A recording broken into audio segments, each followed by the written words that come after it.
Is adultery a mortal sin? The rational part of my brain knows that this is not true. However, if I had had a gun in my hand when I saw my wife and her lover walk into the hotel room, it might well have been so. Luckily, by the time I got to my car, I had calmed down and only glanced at the center console where it was stored. I occasionally have large amounts of cash at work and keep a .357 revolver in my car just in case. I've only shot it at the range, but I like guns and I have a right to keep them, so why not? I called my boss and told him everything that happened, saying that I would take the day off today and probably tomorrow too. I needed to hire a lawyer and develop a plan of action. I withdrew $3,000 from our joint account and opened a new one in my name. That left $5,000 in our joint account to cover that month's rent and bills. We only had one emergency credit card, so I called and canceled it. We switched to a month-to-month lease, so there were no problems with the house. We didn't have children either. There was no forgiveness for her, especially after I found out that this was the fourth or fifth time. This was at least the fourth time she had reserved a room on a credit card. I looked at the account online and saw these expenses, and then saw that she transferred money from the bank account to cover them. As long as there was no debt on the card at the end of the reporting period, a paper notification would not have been received. The emails about the account came to her, so if I hadn't checked the balance, I would never have known. It's funny, if it wasn't for the glitch that caused my debit card to not work yesterday, I would never have checked our balance. If I hadn't checked my balance, I wouldn't have seen the credit card charge. If I hadn't seen the credit card payment, I wouldn't have checked yesterday's spending. If I hadn't checked my expenses, I wouldn't have known that I needed to be at the hotel today. If I had not been at the hotel today, I would not have divorced my unfaithful wife. I knew I should have said something last night, but my mind was still trying to process the fact that she might be cheating. Now I had proof, it was time to act. I checked online and found a lawyer who specializes in divorce. I told him my story and was pleasantly surprised. We were only married for 4 years, so I could probably get away with minimal alimony. She's been working a well-paying job for the past 6 months, which is why we switched to a month-to-month lease. We wanted to buy a house. At least that's what I thought. Who knows what was on her mind? After all this, I returned home and grabbed a beer. Then it finally hit me. I loved this fool. Why did she do this to me? What did I do wrong? I realized that if I sat still, I would just wallow in self-pity, so I took some tape and started walking around the house, putting tape on things I wanted to keep. These were mainly my gaming systems, TV and exercise equipment. Everything else was connected with memories of us, and it was too painful. As I wandered around, I came up with creative ways to get back at them. When I came up with the idea of leaving her, locked in a snow hut without food or clothing, and having his legs broken in the forest so that scavengers could eat him, I realized that I might be going too far, especially when he added the idea of giving him a gun with one bullet that wouldn't fire, so that when he decided to shoot himself, he would only hear a click. Yes, I've gotten to this point. Then I realized that in real life, things don't always work out the way they do in stories, so it's better to just divorce the bitch and move on. I was upset because I thought Gwen would be the woman I would grow old with and have kids with. It seemed like every memory came back. My proposal in the theater where we met for the first time on a blind date, 3-day weekend in Myrtle Beach, sitting with her as her father died of cancer, long conversation about deciding to move away from our friends so I could get this job, our wedding night. All of those memories were now superimposed on the image of her laughing and holding some asshole's hand as they kissed and opened the hotel room door. My reverie was interrupted by the sound of the door opening. "Julian, what are you doing at home?" she asked, running up to me to hug me. I put the sofa between us and just looked at her.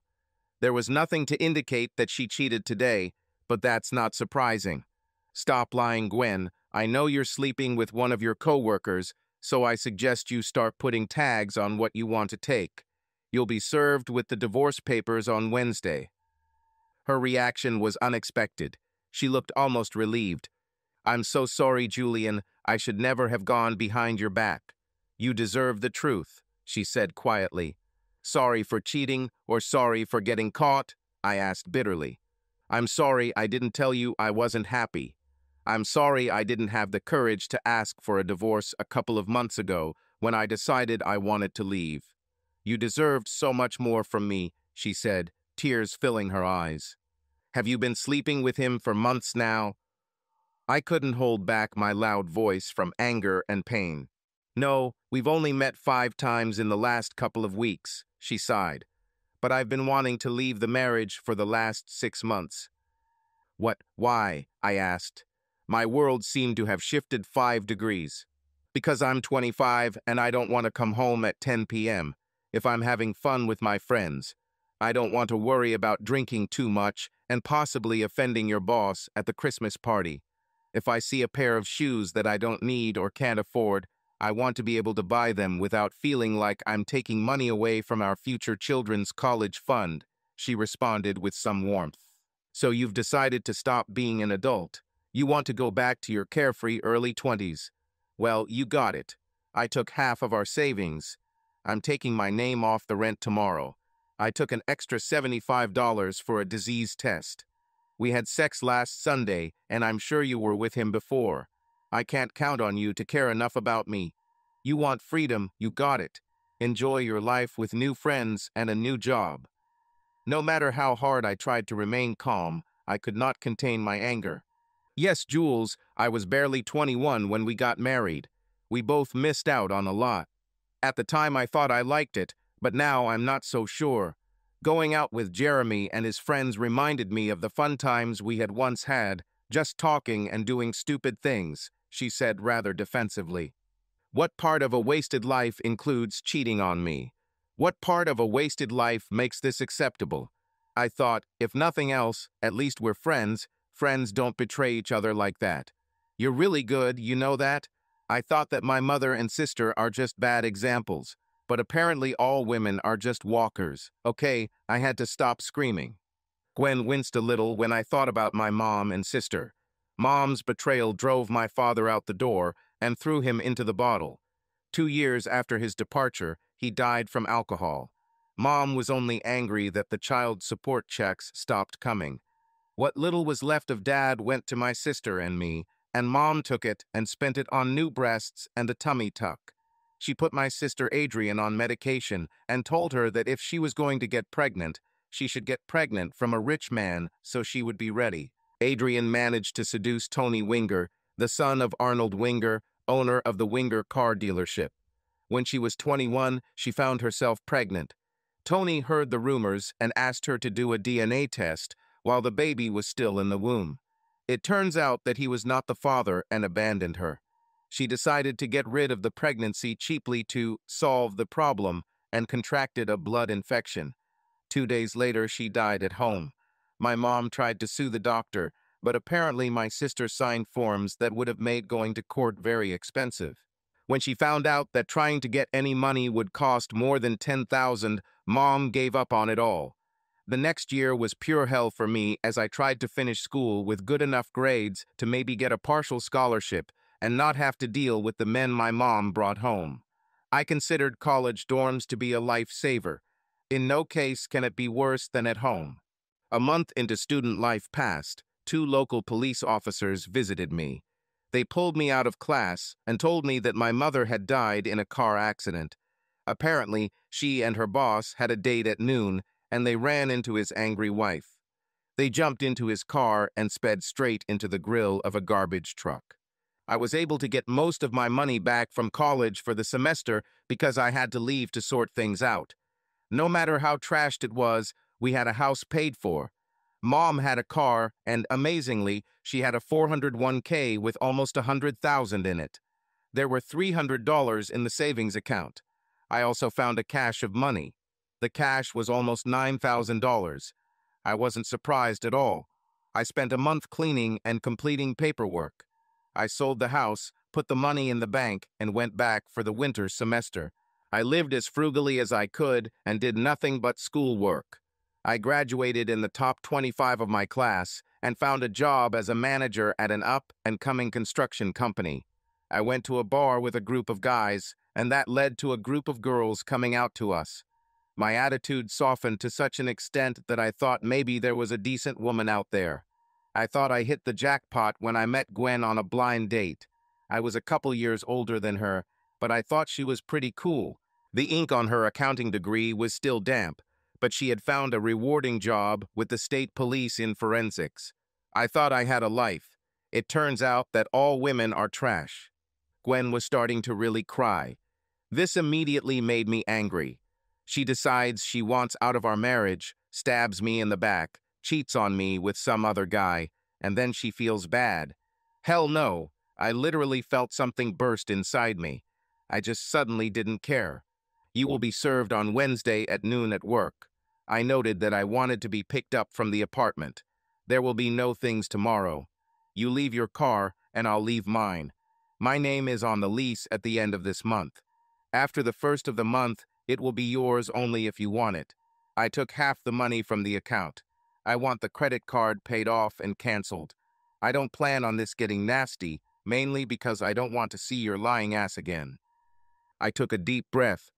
I had to calm down because I was starting to repeat myself.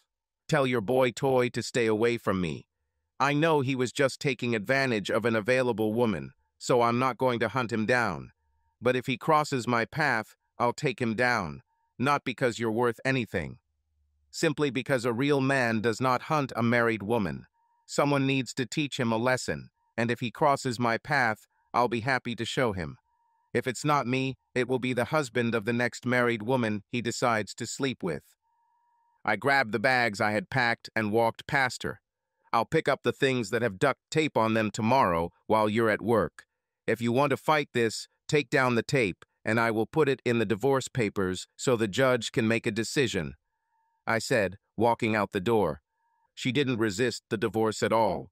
When my mother died, I put all the money from the sale of her house and other property into a trust. My accountant told me that as long as all my money was in a trust, it would not count towards my net worth for student aid. She also suggested that I invest the money so that it wouldn't just sit there. It turns out she was wrong. The money held in trust counts towards the financial aid calculation, at least in the way she arranged it. A year later, she went out of business. Another example of how stupid women are. Since all the trust funds were tied to investments, it was faster to take out student loans. Her mismanagement left me with about $13,000 in student debt. Luckily, my company had a program that paid off $5,000 a year towards student loans. I'll be okay. However, the end effect of this disastrous relationship with my accountant was overall positive. While the trust didn't protect me from student aid, it did protect me from getting divorced because I never got around to naming Gwen as trustee. There were about $600,000 that this bitch couldn't touch. I moved out of my apartment and found a small furnished loft close to work. I didn't want anything to do with her, so I left everything to my lawyer. There was some discussion about my 401k, and to make things easier and cut it short, I wrote her a check for $15,000 and left. The reason why she didn't ask for any support became apparent after all the dust had settled. This stupid bitch got pregnant and was planning a summer wedding. I think all that whining about not wanting to be tied down was just bullshit. The following year, I immersed myself in my work and was rewarded with a new position. I was now the improvement assessment coordinator for the entire company. We bought out a number of small companies, and my task was to make them more efficient. I was sent all over the country and tasked with getting new companies in order. My nickname was Axman, mainly because the first thing I wanted to do was dump the dead weight. Most of these companies had employees who had been there for 10 or 15 years and were not doing their jobs. I would give them one chance to put it into action, and if they didn't, they would leave. I found that, generally, employees who had been there for less than 10 years were willing to make the changes necessary to keep their jobs. I knew I wasn't targeting more senior employees, but I ended up getting a reputation for coming in and cutting off senior employees. Both management and the hourly staff considered me an outcast, and I didn't care. I wasn't there to make friends. I was there to make the company money. The bills won't be paid with rainbows and butterflies. As for my personal life, in the first year, I was disgusted by women. I haven't found a single woman worth a damn in my life, so why try to wine and dine them? The second year after my divorce, I felt the need to get laid. I had a lot of money and traveled a lot, so I decided that I could help support the oldest profession in the world. What was that quote? You don't pay a prostitute for sex, you pay her to leave. This describes my life perfectly. I would go into town, do my own thing, and on the last day I would either meet a higher-class call girl or use the services of a discreet escort. The sex was usually top-notch, and we both knew what to expect from each other. I should have done this all the time. Fuck this relationship. I had no idea what the bitch I married was up to, and I didn't care. I guess this is where I should say that I went to counseling and worked through my issues with Gwen and women in general. Nope. I think counseling is great for those who can benefit from it, but I didn't really have the desire to change. I received a variety of women with no strings attached. I kept most of my salary and found something I really enjoyed, restoring old motorcycles. I moved an hour away from here a long time ago and bought a nice big house on the outskirts of a small town. It was a huge building on a pole with an old 1969 Triumph Bonneville in it. I had stipulated that the garage would be cleaned out before closing, but apparently the old owner was too busy to do that, so according to the purchase agreement, I owned everything in the building at the time of ownership. The old bike was partially disassembled, but I liked its lines. I bought an expensive Mac toolkit and got to work. I was able to get the bike 75% restored when the owner tried to come and take it from me. We went around and around, but the basic fact was that he gave it up and he became mine. I gave him $500 to transfer ownership to me. It was easier than fighting in court. After that was done, I came across a 1963 BSA Gold Star Spitfire that needed some attention. I was hooked. I was by no means a professional, but I was getting a lot more interested. I should have sold the bike and then bought a new project bike, but that didn't happen. I ended up with a nice collection of restored vintage motorcycles. So, I was divorced for 7 years. I had a lot of money in the bank, a job I was good at, a rewarding hobby, and any woman I could pay for. I was damn pleased. That is, until I came home with a new throttle cable for my latest purchase and found an old beat-up Toyota sedan in my driveway. As I drove around, I saw a woman get out of the car. I jumped out and found myself almost face-to-face with my ex-woman. Jules, if there was any way to avoid this, you would never see me again. I did you wrong, and although I feel terrible about it, I can't go back and change it, no matter how much I want to. But this is not for me, this is for my daughter, our daughter, she said hastily. She handed me a photo of a cute little girl with a big smile, who was missing a couple of baby teeth. It looked like the photo was taken in a shopping mall, downtown or something like that. She was charming. She's a sweetheart. It's a pity that her mother is such a party girl. What are you trying to achieve by saying she's mine? Hell, as much as you cheated at the end of our marriage, it could have been anyone. I heard that the Fifth Fleet was in the city around that time, I replied. She sighed. Julian, do whatever you want with me. I know I really screwed up. I've been a real shitty person, and I deserve everything you have to say to me. But our daughter has leukemia and needs a bone marrow donor. It's too dramatic when I say she'll die without it. All other options have been exhausted. She's on the donor list, but it could take years, and she only has months. As for how I know she's yours, Jeremy can't have children, and you were the only person I had sex with besides him. Go ahead and hate me. Most of the time I hate myself. If you want to drag me inside and hit me a few times, go ahead, please get tested and see if you are the father. By this point, she was crying. I wasn't impressed. So you want me to undergo an invasive procedure to help a daughter who may or may not be mine, but was raised by another man. The man who was there for her first steps, her first words, her first lost tooth. Moments I missed because you couldn't figure out who you slept with and at what time. Did you tell her about me? Would this little girl even be able to pick me out of the lineup, even if I were her biological father? This title belongs to the man who was next to her.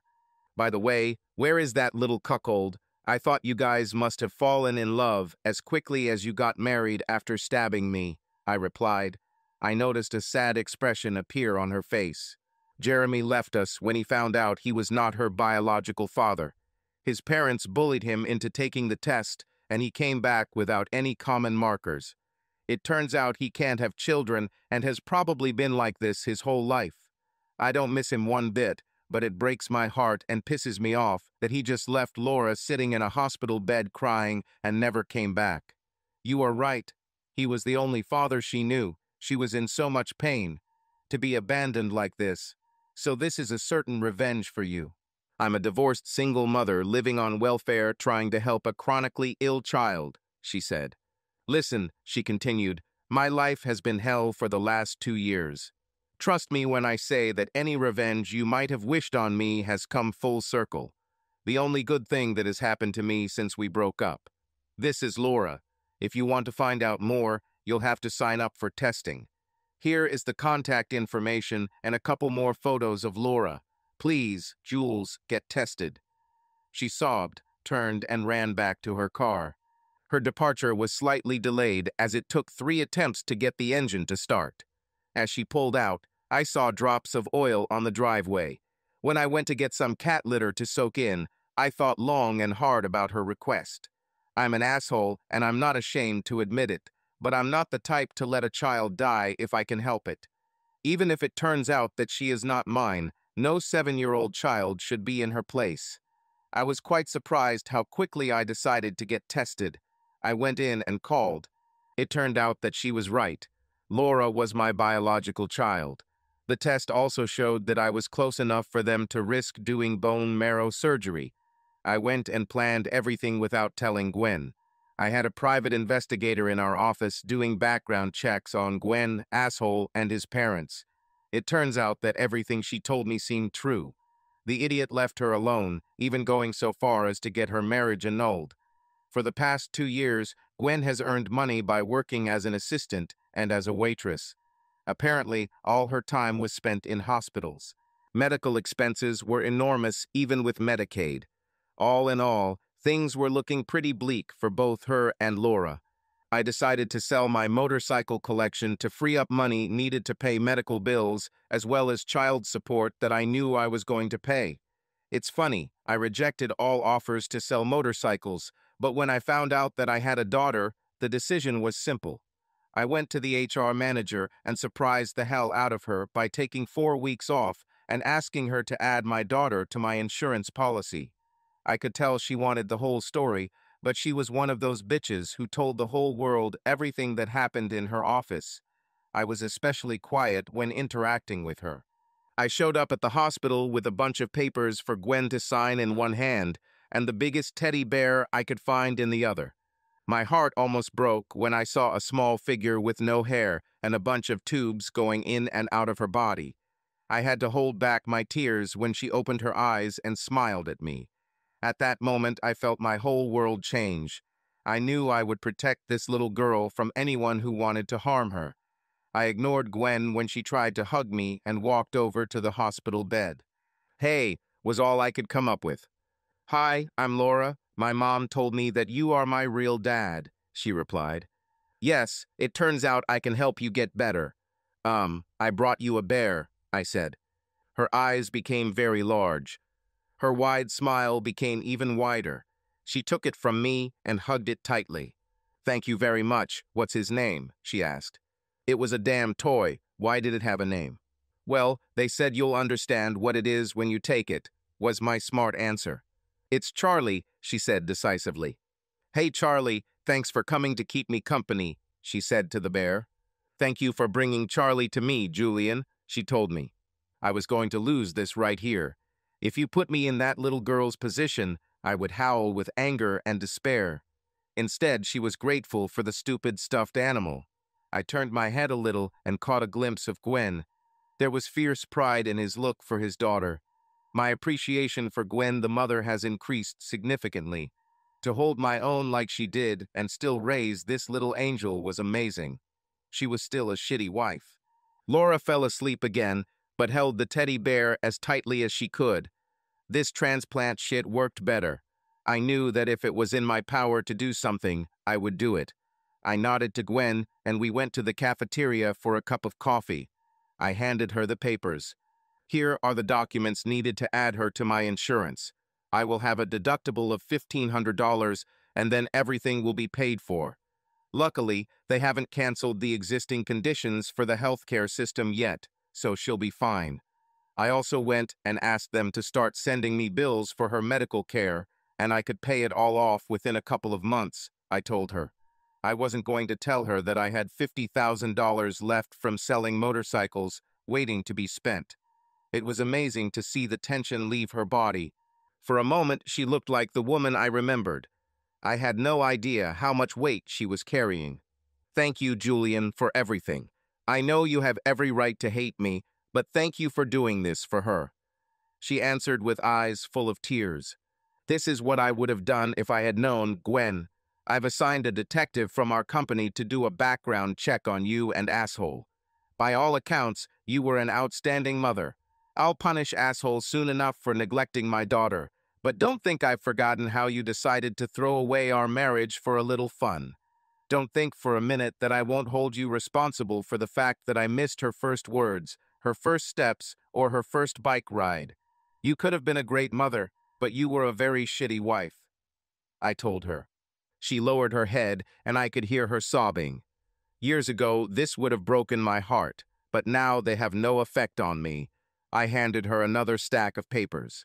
This is a preliminary custody agreement, I said, causing her to snap her head up. I'm not going to take her away from you, but I want to be a part of her life. I suggest taking it every weekend and 1 month in the summer with alternating vacations. Pretty standard stuff. We'll take a look and we can discuss any changes. I'll need copies of her birth certificate. Maybe by chance you have them with you. She looked at me as if looking for something in my face, but I don't know what. Then she lowered her eyes. I'll have to get them for you. My car broke down, so I came here by bus this morning. Tomorrow I will bring them with me, she said softly. My stomach growled. It's lunchtime, and I'll need these documents soon. Let's grab something other than hospital food while she sleeps, and then grab what we need, I suggested. She nodded and wiped her eyes. Great, I was going to spend lunch with a crying woman. How did I get myself into this mess? The lunch was interesting to say the least. For 20 minutes we sat looking at each other, the silence broken only by us telling the waitress our order. I wanted to curse at this woman for so long, and my mind was churning out every nasty thing I could think of to throw at her, but I couldn't do it. I took a deep breath and analyzed why. It came down to the fact that I would have to deal with this woman for the foreseeable future. She had nothing outside of her relationship with her daughter. She made her choice and lived with the consequences. My sense of justice, however perverted, was satisfied. At that point, I still didn't trust her or particularly like her, but I wasn't going to hate her anymore. I'm not going to hit you, I said when the thought occurred to me. She shuddered and looked at me strangely. When you first approached me, you said that I could throw some punches at you, but I wasn't going to do that. In fact, I will try very hard to give up my hostility and anger towards you. We have a daughter, and I am not going to poison her life like my parents poisoned my mind. You'll probably never be my favorite person, but I'd rather let go of my anger and make sure our daughter has a loving and stable home. Me. Explained further. Some of the tension left her. I know you wouldn't hit me, Julian, even though I feel like I deserve it. I just want you to know. She began. Stop, I said too loud. I don't want to hear your apologies. Nothing you can say will change what you did or how you did it. The most basic truth is that you did not want to be married to me, and you wanted sex with other men. You could have told me you wanted a divorce, but instead you cheated behind my back and then came home and acted like everything was fine. This was not a mistake, it was a calculated action. You are not a victim, and you will get no sympathy from me for how your life turned out. If we didn't have a daughter together, I would never want to see you again. But we have a child, and I intend to do everything to give her the best life. This includes mother and father, So let's have lunch and talk about how we can make our daughter's life better. She looked at her burger and then back at me. We spent the next 20 minutes having a wonderful conversation about Laura and how we would deal with her illness. It was really nice. The area where they lived was, to put it mildly, disadvantaged. I knew they lived in social housing, but I didn't realize how bad the situation was in the area. I parked my truck and let Gwen go out to get the paperwork. 3 guys stood at the entrance to her apartment building with their pants pulled down to their knees. In this area, I decided not to get out of the truck. Gwen had been gone for about 15 minutes when she came out and walked towards these bandits. It was such a stupid look. I got out of the truck as they started to surround her. "Hey, beautiful, too beautiful to live alone in a place like this. You need a man to take care of you, right?" one of them said, entering her personal space. My heart was pounding as I pulled the gun from the holster on my belt. My .357 revolver was replaced by a Glock 19. I know many people think the .40 is better, but I shoot a lot and 9mm ammo is cheaper. Let's face it, I never thought I'd get into a firefight. At least that's what I thought until a few minutes ago. Now I wasn't so sure. She already has a man who cares about her. So why don't you step away before I ruin you all like a bad habit? My voice might have been a little shaky, but the gun held tight. The guy turned around and Gwen ran towards the truck. He reached for his belt, but changed his mind when he saw that I was aiming at him.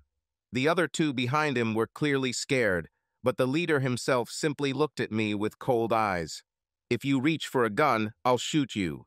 And it'll just be a scared white guy defending his girlfriend from all the Latinos who come here and take our jobs. They'll probably give me a medal for shooting you." 3. "So let's calm down, and my wife and I will leave, and you will return to your business," I said, moving back, keeping the gun aimed at the leader. I was in the truck and turning the ignition on before I looked away. I accelerated hard and heard 3 loud bangs before I could turn the corner and drive away. I ran 2 red lights and got onto the freeway as quickly as possible.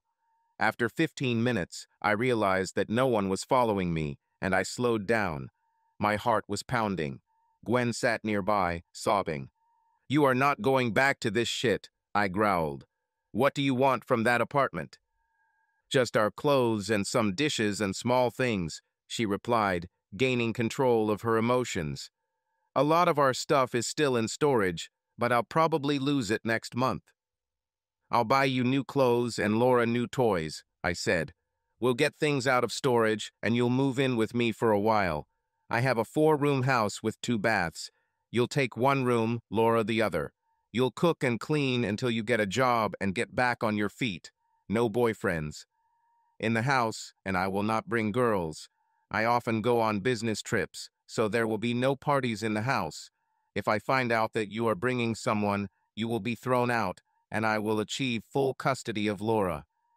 She looked at me, then lowered her eyes. "I'm not dating anyone, Jules. I haven't had the time or inclination in the last 3 years. I don't think that's going to change anytime soon.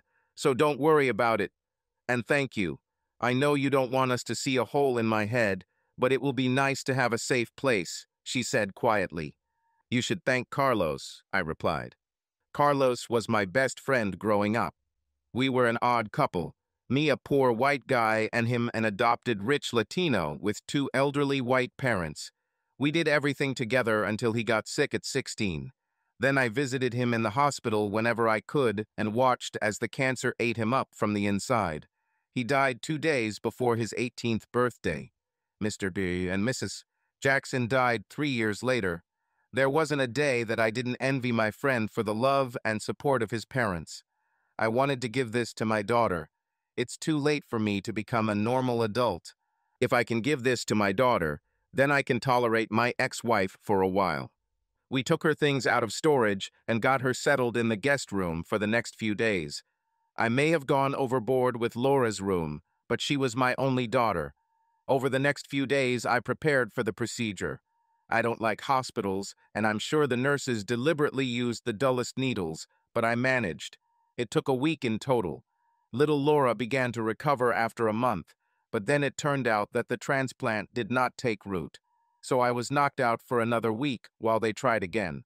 Unsuccessful again, although the result was positive enough for the doctors to take the risk a third time.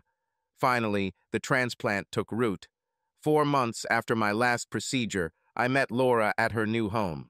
And here I must tell the story of how Gwen and I fell in love again. No, that didn't happen. I know this may seem strange, but I saw Gwen as two different people. Gwen's mother was warm, loving, supportive, and patient. This is Gwen who took care of not only Laura, but also me. Laura missed so much time at school that we decided to homeschool her to make up for lost time. Gwen handled it all very well, teaching Laura while cleaning the house and cooking dinner. And then there was Gwen the wife. I could never forget how much she hurt me. Gwen the wife was the one who cheated on me and hid from me that I had a daughter. Every time I started to think Gwen was okay, the anger would return. It was terrible because I could see Gwen feeling guilty about what had happened, but I was in no mood to hear anything resembling an apology. After I used up all my sick days, I went back to work. The first day was torture for me as I missed my daughter. When I left the house, I felt a burning anger and envy that Gwen would spend time with our daughter while I had to work. The anger grew every time I left, and I used it to be especially ruthless in cutting costs on the next project. The boss would be happy with a reduction of 7–12%. I was able to cut costs by 16% by cutting employee benefits and laying off senior employees. I didn't just fire the workers. The plant was overloaded with managers, and by the time I left, 3 of them had received notices of dismissal. I felt that the plant manager was glad to see me leave. I didn't fly out of the city I was in until the next day, so I went to the 2-star airport hotel where I was staying and hung out at the bar downstairs. When traveling, I never stopped in fancy places. It looked bad enough when I came in and talked people into cutting overhead. Imagine what it would have been like if I had stayed in the most luxurious hotel during this. As I sat there drinking my expensive glass of whiskey and water, I saw an attractive brunette enter. I've done this dance before and knew she was probably knocking out a couple of clubs in town. She was probably trolling here, trying to save the night. Luckily, I had enough money to cover her price for the night. We made small talk and danced around the topic of pricing. I took her to my room, leaving her wallet and valuables with the front desk clerk. There was a safe in the room, but all she had to do was have a gun or a knife with her, and I would open the safe and give her what she wanted. She was professional enough to tell someone her time and location. We walked in, and I put $400 on the nightstand. She looked at me strangely. Our whole conversation revolved around the number 300. It's been almost 6 months, so I hope you'll be willing to spend a little more time talking to me tonight, I said with a grin. The next morning, sitting in my cramped seat on the bus, I remembered yesterday's rendezvous. It was good, no doubt about it. But something went wrong. I decided not to think about it too much, and when the plane landed, I thought about what I could give Laura. My little girl has adjusted well and is set to start 2nd grade this fall. I made sure Gwen had enough money to buy her any clothes or toys she needed. Was she too young for one of those new signs you could draw on? What about a cell phone? She was about to turn 9 years old. Do 9-year-olds need a cell phone? I'd have to ask some friends. Who was I kidding? I didn't have any friends. My assistant had children. Maybe she knew. I picked out a stuffed frog from the airport gift shop for my little girl. I loved this new performance from Dad. When I got home, the smell of dinner cooking was divine, but even better was the squeal and tight hug from my daughter. She was wearing a new dress and ribbon, dressing her hair. Mom bought me a new dress so that I can look beautiful for you when you come home. She also says that I have enough hair that I need a new haircut. Do you like it, Daddy? She asked. There was nothing I could do about it. I felt a strong rush of sensation and my eyes began to water. This little girl was what I was missing in my life. You are a very beautiful darling. This dress is really beautiful and your new hairstyle makes you look like a princess. I responded by hugging her tightly and kissing her. I have something for you, I continued, opening my bag and taking out a frog. The woman behind the counter said this guy needed a name, and I knew you had the perfect name for him. She almost screamed with delight and looked at him for several seconds. "This is Randy. Hey, Randy, let me introduce you to Charlie Bear. You guys will be good friends," she told the toy. She headed to her room, then turned and gave me another big hug. "Thank you, Dad." This little girl was great. I looked at her mother, who also had tears in her eyes. I almost lost my good feeling when I realized that Gwen was hiding this from me. I could have had this continuously for the last 8 years. I dismissed the thought. My mother was a cruel bitch to life, and I wasn't going to let the bitterness I felt toward Gwen poison my relationship with my daughter. I put a smile on my face. Gwen must have sensed my change in mood because she suddenly became very depressed. I put a fake smile on my face. "Dinner smells good," I tried to say in a normal voice. "Thanks, Julian. I found my old batch of recipes and tried to make chicken parmesan just the way you like it," she replied. This was supposed to be a treat as her chicken parm was to die for. "I'm sure it will," I replied with genuine enthusiasm. She tried her best to imagine as normal a family life as possible for Laura's sake. I could do the same. Besides, I had to admit that it was nice to have my clothes taken care of and my house cleaned. My daughter and her mother had been with me for about 3 months at that time. Laura was so sweet, and if I had to put up with Gwen, I would. I didn't want her to leave because I knew she would take Laura. I talked about getting primary custody of my daughter, but my lawyer pointed out that given my work schedule and general lack of parenting experience, it would be a long and uphill battle. The girl also needs a mother. About a year passed after they moved, and Laura returned to regular school. Gwen did a great job teaching her not only the facts she needed, but how to study and pay attention, and she was constantly on the honor roll. I lived in a high cotton area. My house was clean and my clothes were taken care of. Dinner was on the table and my little girl was the apple of my eye. Gwen and I lived comfortably. She was coming out of her shell and shocked me by asking if she could use the car to try to find a job. I bought her a new used Subaru van so she could drive Laura around, pick up groceries, and whatnot. It worked well and had an excellent safety rating. "Gwen, I understand this car is yours. I will never use it if you move away, and it is old enough that it will have zero resale value. Why don't I just put the title in your name? If anything happens to me, I will arrange for everything to be handed over to Laura until she turns 18, and then she can do whatever she wants. You should have a car to help her until she can get around on her own," I replied. I saw her start to cry. "Thank you, Julian. You've been so good to us, and I don't know why. You should know by now that I wouldn't stop you from seeing Laura. Why are you so nice to us, or rather to me?" she asked. I was thinking about how to say this. It was also the first time I realized I was no longer mad at her. I used to hold it in, trying not to show it for Laura's sake, but now I really had no animosity towards her. I took a deep breath and collected my thoughts. My mother poisoned me and my sister with her vitriol and hatred. I didn't want to give it to Laura, so I strangled it. Make no mistake, if Laura had not come into my life, I probably would have hated you right up until the day I died. But now everything is different. The short answer to your question is that Laura likes you, so I think we can continue to be friends," I answered. Tears welled up more. She came and hugged me. For some reason, my allergies started to kick in and my eyes started to water too. It felt good to let go of the anger and pain. Don't get me wrong, the resentment was still there, but it was no longer in the foreground. Laura came down to the kitchen and saw us hugging and crying. She decided she needed to take part in the hug, and the three of us held each other for a long time. My heart burst with pride as my daughter walked across the stage to receive her diploma. Gwen sat next to me, holding my hand, and had tears in her eyes. Laura had gone to Harvard and was going to leave us in a couple of months. That was all she could talk about.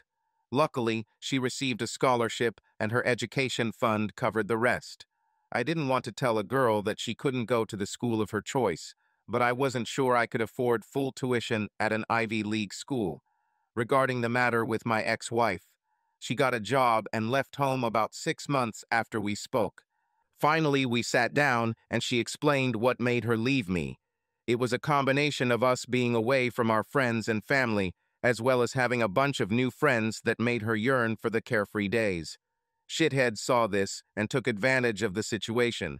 As soon as this happened, she decided that she wanted to live a single life again, as she knew that I would leave her when I found out. She only married him because she was pregnant and afraid of being a single mother. He only married her because his parents forced him to take responsibility. She claims that before the test, she didn't even think that Laura didn't belong to him.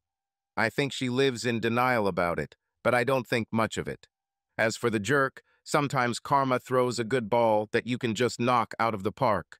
Our company bought his company. Guess who they sent to check productivity? It gets even better. Asshole dad worked at the company for 19 years and got his little guy the job. Both father and son, as well as 10 other employees, were given travel documents. They didn't contact us for about a month, and then we received all kinds of threatening calls and emails. My decisions were supported by my past practice and performance reviews. They sued my company, but we dragged it out so long that their lawyer got tired of waiting for his money. The asshole shouldn't have treated my daughter so badly when he left, and the asshole's father should never have called my daughter a mistake. Speaking of mistakes, I may have made an important mistake last night. Gwen was sad about Laura leaving and came over to talk. By this point, we were good friends and cared about each other. She dated a little and found what she thought was a decent guy. It turns out he was married. I helped her pack his things and take them home to his surprised wife. We started talking and flirting, and the next thing I remember, we were in bed together. I could live with that. Lonely sex between two people who have a lot of history in common. No, perhaps the mistake I made was to ask her to stay the night and make love to her before we went to bed. A variety of questions are spinning in my head right now. But today is about my Laura. Tomorrow, I guess we'll see.